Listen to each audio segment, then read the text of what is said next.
ሰላም ጤና ይስጥልን ተመልካቾቻችን የሳምንታዊ የኢዜአ ስፖርት ፕሮግራም ነው። በዛሬው ዝግጅት የሀገር ውስጥ ነው የባህር ስፖርታዊ መረጃዎች ይዘን ቀርበናል። ፕሮግራም በመምራት እኔ ሙሴ መለስ አብራችሁ ቆያለሁ። እስከ ፕሮግራም ፍጻሜ መልካም ቆይታ። ቅድሚያ ከሀገር ውስጥ የምንመለከተው ተመልካቾቻችን የኢትዮጵያ ፕሪሚየር ሊግ ነው። የኢትዮጵያ ፕሪሚየር ሊግ የ28ኛ ሳምንት ጨዋታዎች እንግዲህ ከሚያዝያ 7 ጀምሮ በዋሳ እየተደረጉ ይገኛሉ ማለት ነው። ሚያዝያ 7 የተደረጉ ሁለት ጨዋታዎች አሉ። የእነዚህን ጨዋታ ውጤቶች ስንመለከት አዳማ ከተማ ከመቀሌ ሰባ እንደርታ ያደረጉት ጨዋታ ያለምንም ግብ አቻ ውጤት ተጠናቋል። መቀሌ ሰባ እንደርታ ከ27ኛ ሳምንት ጨዋታ በኋላ ወደ ወራጅ ቀጠና መግባቱ የሚታወስ ነው። አሁንም እዛው ወራጅ ቀጠና ውስጥ ይገኛል። አዳማ ከተማም እንደዚሁ ወራጅ ቀጠና ውስጥ ይገኛል። አንዳንድ ነጥብ ቢያገኙም አሁንም ከወራጅ ቀጠና መውጣት አልቻሉም ሁለቱ ክለቦች። በዚሁ ላይ በተደረገው ሌላኛው ጨዋታ ኢትዮጵያ ቡና በናይጄሪያው የአማካይ ተጫዋች ዲቫይን ዋቹኩ ብቸኛ ጎል ሀዲያ ሆሳዕናን 1-0 በሆነ ውጤት አሸንፏል ማለት ነው። ሚያዝያ 8 3 ጨዋታዎች ተደርገዋል። ረፋድ ላይ የመጀመሪያ ጨዋታ የነበረው ቅዱስ ጊዮርጊስና ኢትዮ ኤሌክትሪክ ያደረጉት ጨዋታ ነበር። ቅዱስ ጊዮርጊስ 1-0 አሸንፏል።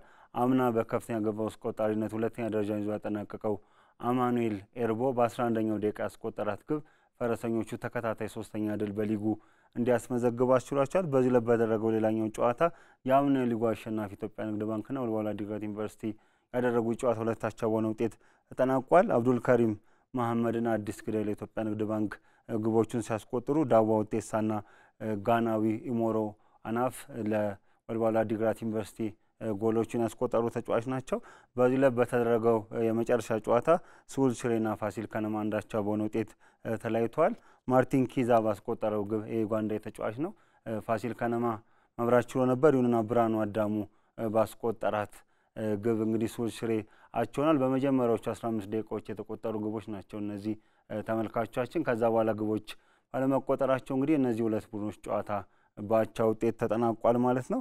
ሚያዝያ 9ና 30 ቀን ሊደረጉ የነበሩ ቀሪ 28ኛ ሳምንት ጨዋታዎች በዋሳ ከተማ በጣለው ከባድ ዝናብ ምክንያት የመጫወቻ ሜዳና የሰዓት ለውጥ ተደርጎባቸው እንግዲህ ተከናውነዋል ማለት ነው። እንግዲህ የውድድርና ስነ ስርዓት ኮሚቴ ይፋ ባደረገው መረጃ መሰረት ቀሪ 4 ጨዋታዎች እንግዲህ በዋሳ አርቲፊሻል ሜዳ ስቴዲየም ይከናወናሉ። ከነዚህ ሶስቱ ጨዋታዎች ተደርጓል ማለት ነው። ረቡዕ ዕለት የተደረገውን ጨዋታ ስንመለከት ወላይታ ዲቻ አርባ ምንጭ ከተማን 2-1 በሆነ ውጤት አሸንፏል። ሙሉቀን አዲሱና ካርሎስ ዳምጠው ለወላይታ ዲቻ ግቦቹን ከመረብ ጋር አገናኝተዋል።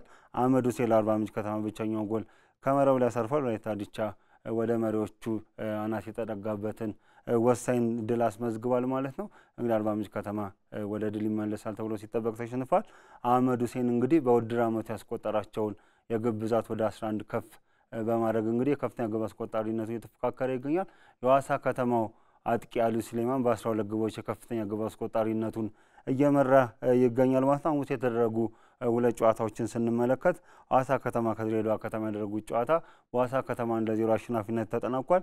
ታፈሰ ሰለሞን በ25ኛው ደቂቃ ያስቆጠራት ግብ እንግዲህ ዋሳ ከተማን ወሳኝ ነጥብ እንዳያገኝ አስችሎታል። ውጤቱን ተከትሎ ዋሳ ከተማ በ31 ነጥብ ከነበረበት 15ኛ ደረጃ ወደ 13ኛ ደረጃ ከፍ ብሏል። ከወራጅ ቀጠናም ወጥቷል ማለት ነው። ድሬዳዋ ከተማ እንግዲህ በ29 ነጥብ 14ኛ ደረጃ ላይ ይገኛል። ድሬዳዋ ከተማ የወረድ ስጋት ያለበት ቡድን ነው። በዚህ ላይ በተደረገው የመጨረሻው ጨዋታ እንግዲህ ሲዳማ ቡናና መቻል ሁለታቻ ተለያይቷል።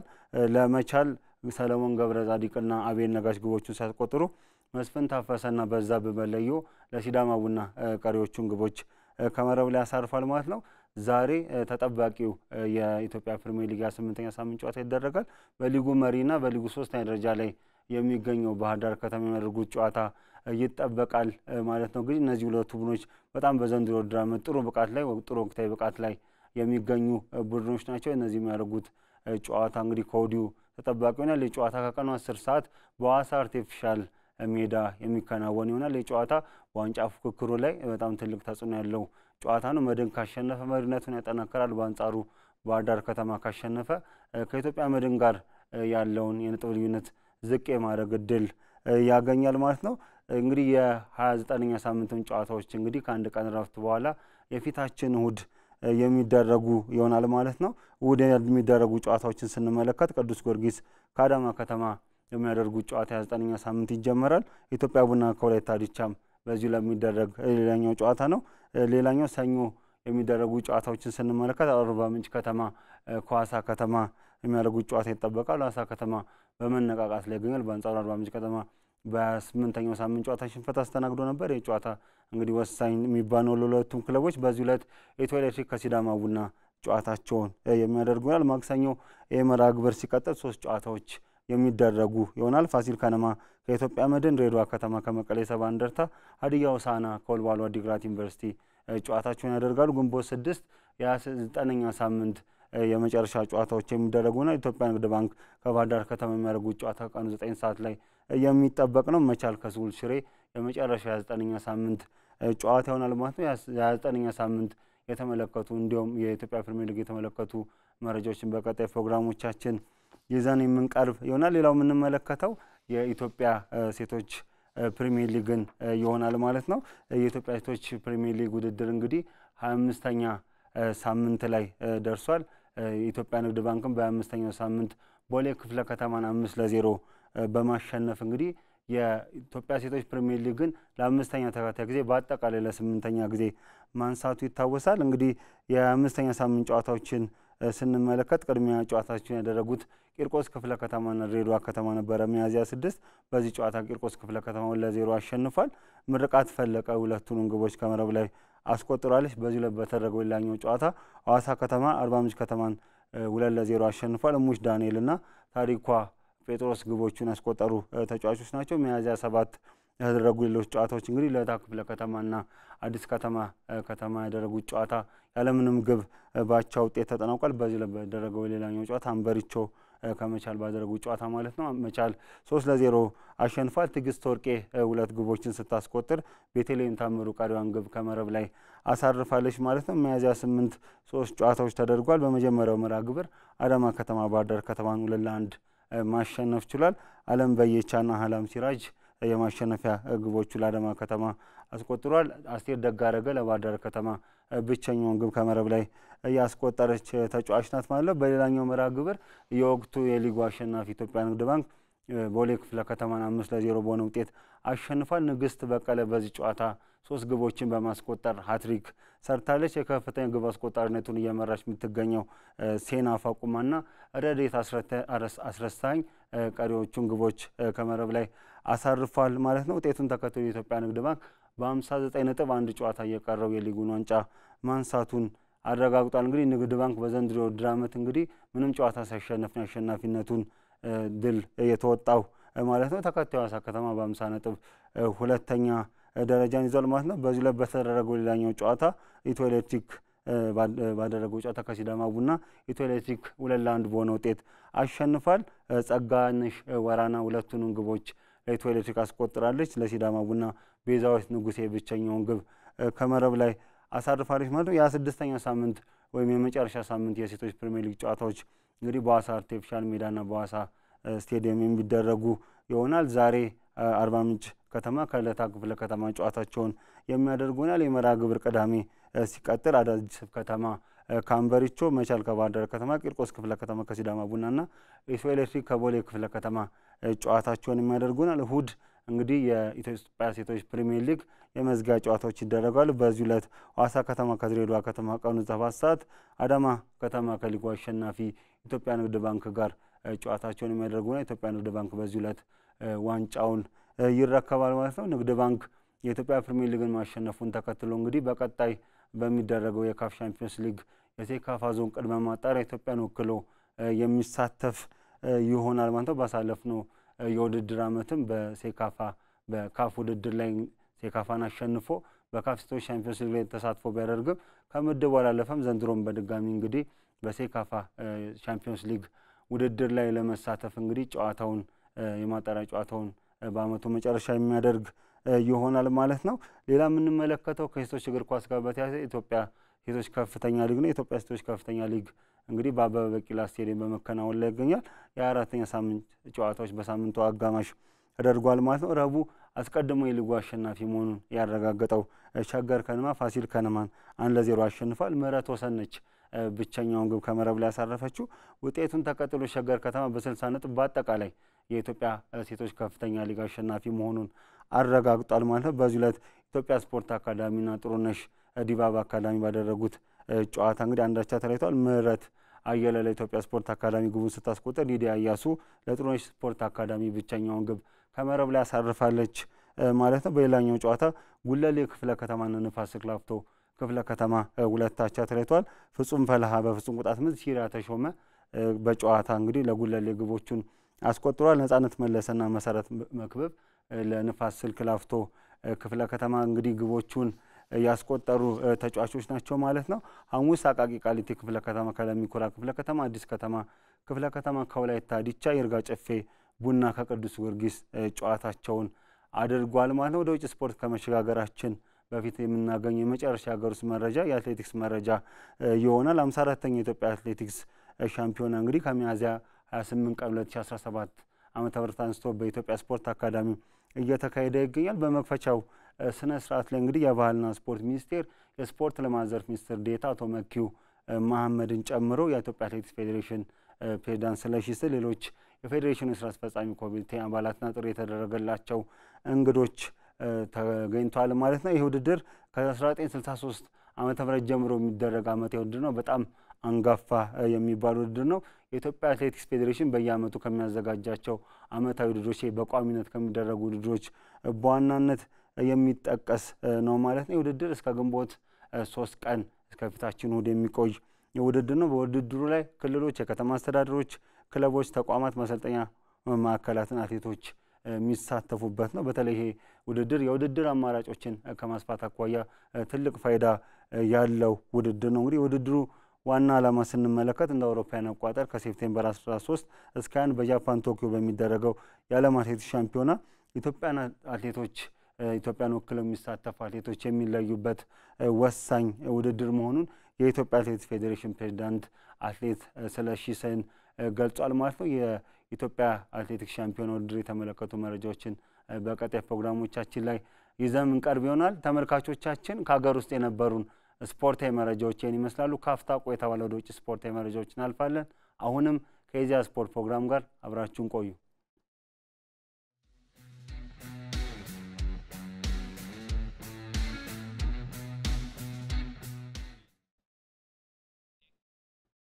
ተመልሰናል ተመልካቾቻችን። ከውጭ የምንመለከተው በስፔን ላሊጋ የ35ኛ ሳምንት መርሃ ግብር ባርሴሎናና ሪያል ማድሪድ የፊታቸውን እንደሚያደርጉትን ተጠባቂ የኤል ክላሲኮ ጨዋታ ይሆናል። ይህ ጨዋታ እሁድ ከቀኑ 11 ሰዓት ከ15 ደቂቃ በካምፕ ኑ ስቴዲየም የሚደረግ ይሆናል። ማን ዋንጫውን ያነሳል የሚለውን ነገር ፍንጭ የሚሰጥ ጨዋታ ነው ማለት እንችላለን። ባርሴሎና በ79 ነጥብ ሊጉን እየመራ ይገኛል።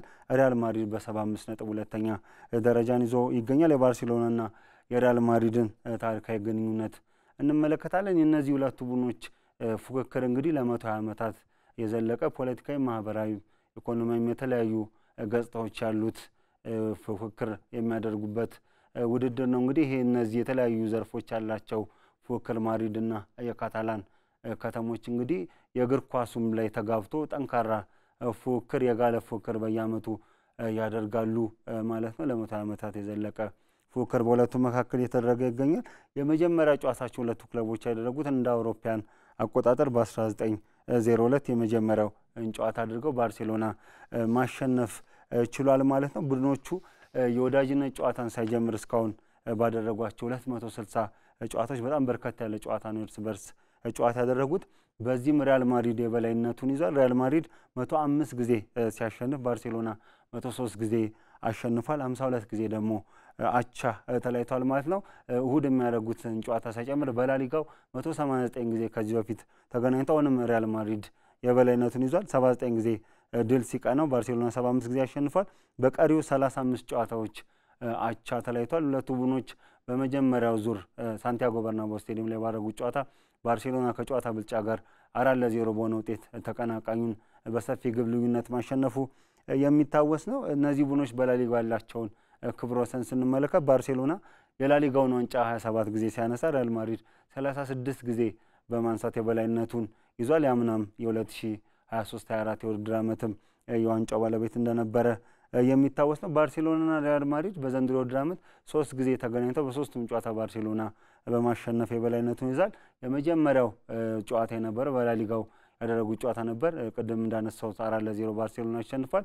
ከዛ ስፔን አሸናፊዎች አሸናፊ ላይ ሁለቱ ቡድኖች ተገናኝተው ባርሴሎና 5-2 ማሸነፉ የሚታወስ ነው። በቅርብ ግን ደግሞ በስፔን ኮፓ ዴል ሬይ ወይም በስፔን የጥሎ ማለፍ ዋንጫ ባርሴሎና ሲቪያ ሜዳ ላይ 3-2 ሪያል ማድሪድን በማሸነፍ የስፔን ኮፓ ዴል ሬይ ዋንጫ ለ32ኛ ጊዜ ማንሳቱ የሚታወስ ነው። እንግዲህ ለአራተኛ ጊዜ አሸንፍ የሚለው እንግዲህ የወዱን ጨዋታ ይበልጥ ተጠባቂ ያደርጓል ማለት ነው። የማድሪድና የባርሴሎናን ወቅታዊ ብቃት በምንመለከትበት ጊዜ ባርሴሎና በሊጉ እስካሁን ባደረጋቸው 34 ጨዋታዎች 25 ጊዜ ሲያሸንፍ 5 ጊዜ ተሸንፏል፣ 4 ጊዜ አቻ ወጥቷል። በጨዋታዎቹ 91 ጎሎችን ሲያስቆጥር 33 ግቦችን አስቆጥሯል።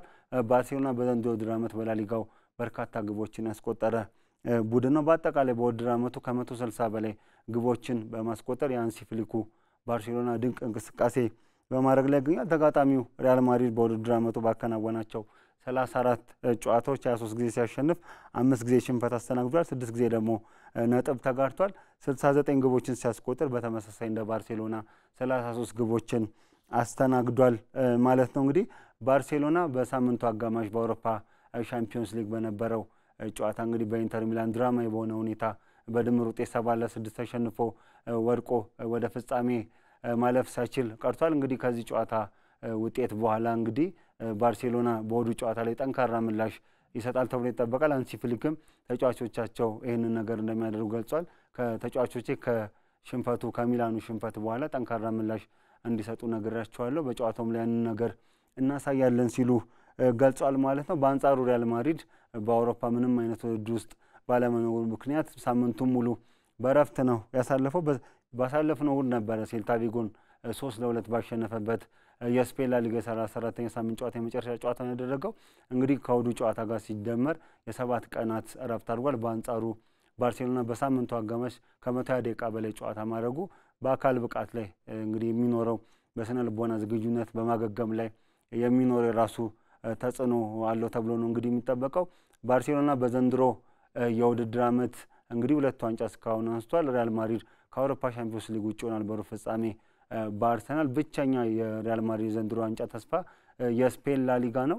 ይሄ ጨዋታ እንግዲህ ይሄ ሪያል ማድሪድ ያለው ብቸኛ እድሉ መሆኑና ባርሴሎና ውጤቱን የነጥብ ልዩነቱን አስጠብቆ የሚያደርገው ጨዋታ በመሆኑ ምክንያት ይህን ጨዋታ ይበልጥ አጓጊ አድርጎታል። ካርሎ አንቸሎቲ ከጨዋታው በፊት በሰጡት አስተያየት አሁንም የዋንጫ እድሉ ያለው ባርሴሎና ጋር ነው፣ ባርሴሎና እጅ ላይ ነው ሲሉ አስተያየታቸውን ሰጥቷል። በ4 ነጥብ ልዩነት አለን፣ ብናሸንፋቸው እንኳን ልዩነት ወደ 1 ነው ዝቅ የሚል አሁንም ዋንጫውን የመወሰን እድል ያለው ባርሴሎና ነው ሲሉ ተናግሯል። እስከ መጨረሻው ድረስ ተፋልመን ለማሸነፍ እንጥራለን ሲሉ ነው ካርሎ አንቸሎቲ አስተያየታቸውን የሰጡት። እንግዲህ በአመቱ መጨረሻ ከሪያል ማድሪድ ጋር በይፋ ተለያይተው የብራዚል አሰልጣኝ እንደሚሆኑ መረጃዎች እየወጡ ነው። እንግዲህ በዚህ ሳምንት በወጡ መረጃዎች የብራዚል ቀጣይ አሰልጣኝ እንደሚሆኑ ካርሎ አንቸሎቲ እየተነገረ ይገኛል ማለት ነው። እንግዲህ ቅድምም እንዳነሳውላችሁ ከባርሴሎና ከአካል ብቃት ዝግጁነት ጋር በተያዘ እንግዲህ ያሉ ድክመቶች ሊኖሩ ይችላሉ በእሁዱ ጨዋታ ላይ። ይህንን እንግዲህ አስተካክሎ የሚመጣ ከሆነ ባርሴሎና በሜዳው የሚያደርገውን ጨዋታ የማሸነፍ እድሉ ሰፊ ነው ተብሎ ነው እንግዲህ የሚገመተው። ሪያል ማድሪድን ብቸኛ የዋንጫ እድሉ የሆነውን ላሊጋ ለማንሳት ጠንካራ ፉክክር ያደርጋሉ ተብሎ ይጠበቃል።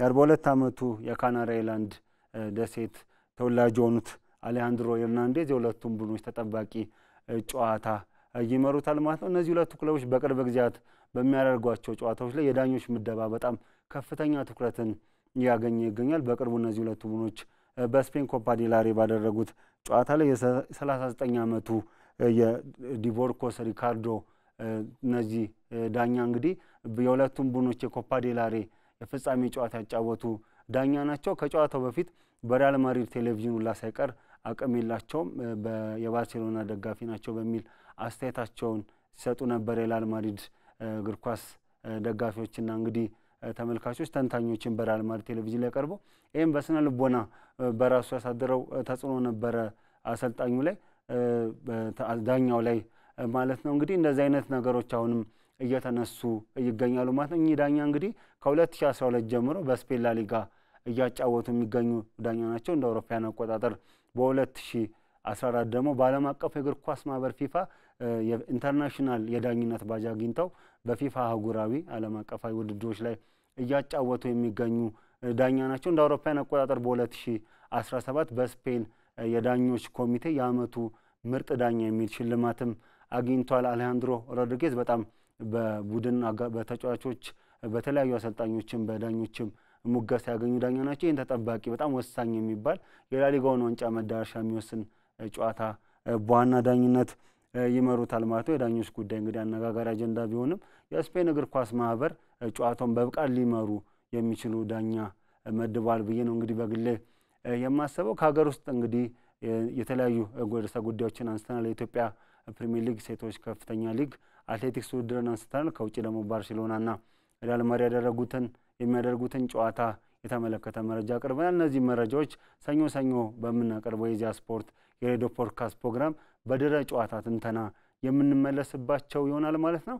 ተመልካቾቻችን ለዛሬ የነበረን የኢዜአ ስፖርት ፕሮግራም ይህን ይመስል ነበረ። ሳምንት በሌላ ፕሮግራም እስከምንገናኝ መልካም ሳምንት